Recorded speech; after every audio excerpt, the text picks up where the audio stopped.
ህዝበ ሙስሊሙ የኢድ አል አድሃ አረፋ በዓል ለሀገራችን ሰላም እንዲመጣ በመጸለይና የተቸገሩ ወገኖችን በማገዝ ማክበሩን የፍኖተ ሰላም መስጂድ ሰላም ምክትል ኢማም ሼህ ኢማም ኢድሪስ ተናገሩ።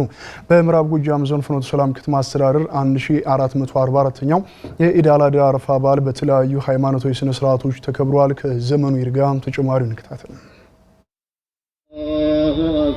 የምታዘዝና የመስዋዕትነት በዓል ተምሳሌት የሆነው ኢድ አል አድሃ ወይንም አረፋ በዓል ዓለም ላይ የሚገኙ የእስልምና ሃይማኖት ተከታዮች ዘንድ በድምቀት ከሚያከብሩት በዓል አንዱ ነው። በዓሉ በምዕራብ ጎጃም ዞን ፍኖተ ሰላም ከተማም በስግደት በሶላትና ሃይማኖቱ በሚያዘው ስርዓት መሰረት በድምቀት ተከብሯል። የፍኖተ ሰላም ከተማ መስጂድ ሰላም ምክትል ኢማም ሼህ ኢማም ኢድሪስ ኢድ አል አድሃ ወይንም አረፋ በዓል ቁርአኑ በሚያዘው መሰረት በአረፋ ተራራ ላይ አደምና ሐዋ የተገናኙበትን ዕለት ምክንያት በማድረግ የቻለ የሀጂ ጉዞ በማድረግ ያልቻለ ደግሞ በየአካባቢው በስግደት በሶላትና በርድ የሚያከብረው በዓል ነው ብለዋል። ህዝበ ሙስሊሙም በዓሉን ሲያከብር በፍቅርና በአንድነት የተቸገሩ ወገኖችን በመርዳት ሊሆን ይገባል ነው ያሉት።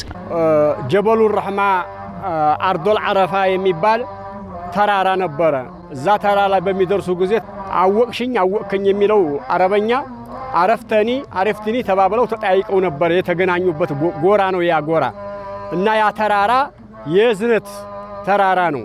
አሁንም እኛም ስናከብር ሐጅ ለሚያደርግ ሰው ያን በይቱላህን ያንን በይት ጎብኝቶ ለሚመጣ ሰው ለሚችል ሰው ሄዶ ይጎበኛል። እዚህ ላለ ሰው ግን እርዱን ያዘጋጃል፣ ያርዳል። ሲያርድ ለራሱ ብቻ አይደለም፣ ስጋውን ለሶስት ይመድባል። ለሶስት ይመድብና አንዱን ለባለቤት ቤተሰቡ ጋር ይጠቀማል። ሁለተኛውን ለሚስኪን ወደሃዎች ምንም እርድ ለሌላቸው ለማይችሉ ሰዎች ያከፋፍላል። ሶስተኛውን ገንዘብ ወዲያጅ ዘመድ ይጠራበታል። አሁን ላይ በሀገሪቱ ከፍተኛ የሰላም እጦት መኖሩን የተናገሩት ሼህ ኢማም ግጭት፣ እርስ በርስ መጣላትና መገዳደል የእስልምና አስተምሮ አይፈቅደውም ያሉ ሲሆን ሁሉም ሰው ከዚህ እኩይ ድርጊት ርቆ ስለ ሰላምና ፍቅር ሊሰብክና ሊያስተምር ይገባል ብለዋል። እንደ እስልምና እምነት ግጭት የሚባል አይፈቀድም።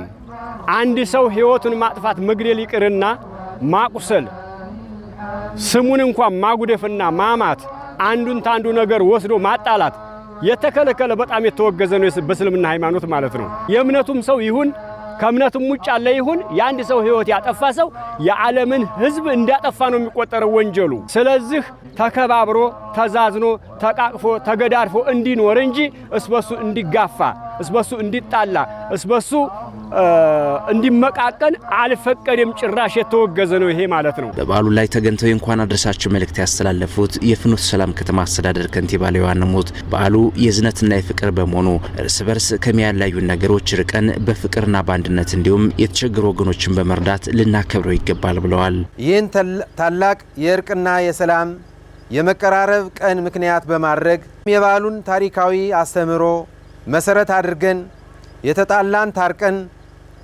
የተራራቅን ተቀራርበን በፍቅርና በሰላም በዓሉን ልናከብር ይገባል። የእምነቱ ተከታዮች በበኩላቸው በዓሉን በጋራ በሶላትና በተክቢራ ከማክበር ባለፈም በቤታቸው ሃይማኖቱ በሚያዘው አስተምሮ መሰረት ከሚያርዱት እርድ ላይ ለተቸገሩ ወገኖች በማካፈል እንደሚያከብሩት ገልጸዋል። ከተሰገደ በኋላ ሴቶች በተክቢራ ወደ ቤቶቻችን በመመለስ በጋራ ሆነን የአረፋን በዓል በሰላም የምናከብርበትና እንዲሁም ለየት የሚያደርገው የአረፋ አድሃ በዓል በርድ መሆኑ ነው። እርድ ይታረድበታል። እርድ ሲታረድ ምንድነው ለመሳኪኖች ወይም ምስኪኖችን ወይም ደግሞ የሌላቸውን በማስታወስ ልክ እኛ እንዳለን እነሱም ቤታቸውን አሟልተው የሚሞሉበትና ከዛ በኋላ የጥሪ ፕሮግራም እየተደረገ የሚካሄድበት የፕሮግራም ስለሆነ የአረፋ በዓል ለየት የሚያደርገው ይሄ ነው። እስልምና ከመሰረቱ ጀምሮ የሰላም ሃይማኖት ነው። የሰላም ሃይማኖት ከመሆኑ የተነሳ እያንዳንዱን ጎዶሎ ያለበትን ቤተሰብ ሁሉ መጠገን ግዴታው ነው። ይህም ሲያደርግ ደግሞ በአካባቢው ላይ የተጎዱ ምስኪን የሆኑ ሰዎችን አቅፎ ደግፎ በጋራ እኩል አሁን በዚህ ሰዓት ላይ እገሌ ደሃ ነው እገሌ እንደዚህ ነው የሚባል የለም፣ እኩል ይዘን የምናልፍበት በዓል ነው የሚሆነው። ለአማራ ሚዲያ ኮርፖሬሽን ለተጠናቀረው ዘገባም ዘመኑ ይርጋም ፍኖተ ሰላም።